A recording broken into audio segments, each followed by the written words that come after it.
Hi, my name is Hannah Greig and I'm a student with Charles Sturt University, and today I'll be sharing my research on young people with cognitive impairment in out-of-home care and their pathways to crime. So children and adults with cognitive impairment who also have an experience with out-of-home care are significantly overrepresented in our Australian criminal justice system. There's also a significant amount of research, both internationally and nationally, which separately links out-of-home care status with crime and cognitive impairment with offending behaviour. However, little research to date has looked at the combined influence of both cognitive impairment and out-of-home care status on offending behaviour. So this was a qualitative study which set out to investigate the views of 11 New South Wales service providers on the factors contributing to this overrepresentation. So what we know from the literature is that the relationship is complex and is likely to be an interaction between both pre-care and predispositional factors as well as in-care factors.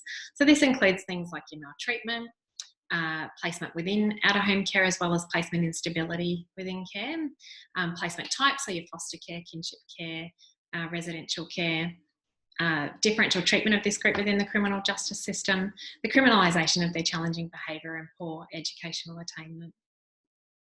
So this study revealed 5 overriding themes, the first of which was increased vulnerability. So this was a view amongst participants that there are multiple risk factors associated with both cognitive impairment and separately out-of-home care status, which have a compounding effect, increasing their propensity for crime. There was also a view that the cognitive capacity of this group reduced their ability to comprehend the consequences of their actions and made them more vulnerable to the influence of criminal associates, and also less able to engage in protective factors such as education services.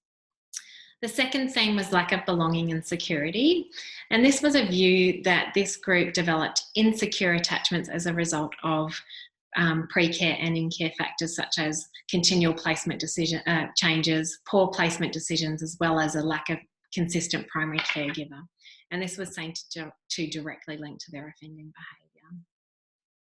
The third theme, challenges with identification, was broken into 3 sub-themes. The first was cannot identify disability with criminality, and this was a really interesting view amongst participants that there is a philosophical barrier amongst professionals working in the sector that you cannot be disabled and criminal at the same time.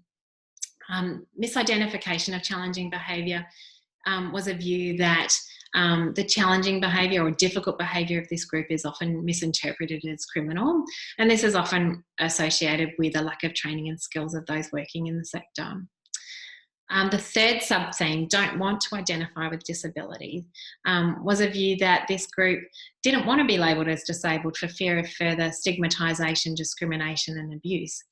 And this often, it was raised that this often led to them leading to missing out on diversionary orders as well as disability support. There was also a view that this group found it far more rewarding to identify as a criminal than as disabled, because as a criminal it came with a sense of status and power.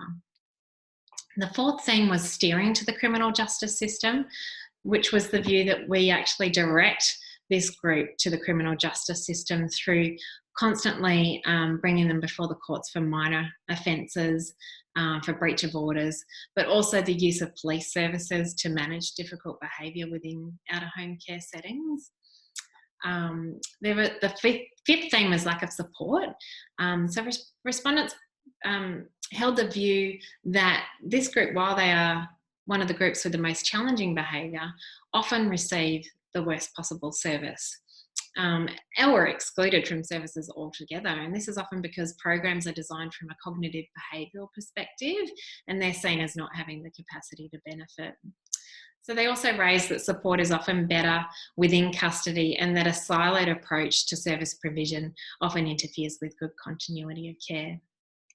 So the implications of this study that were highlighted were that we need to get better at early detection of cognitive impairment through increased assessment both in out-of-home care and also in educational settings. That we need to provide a more holistic approach to this, to the support needs of this group, and also increase trauma-informed education as well as disability awareness amongst professionals working in the sector. So you can access the full report that I've written with both Doctors Andrew McGuire and Kath McFarlane here. And thank you very much for listening.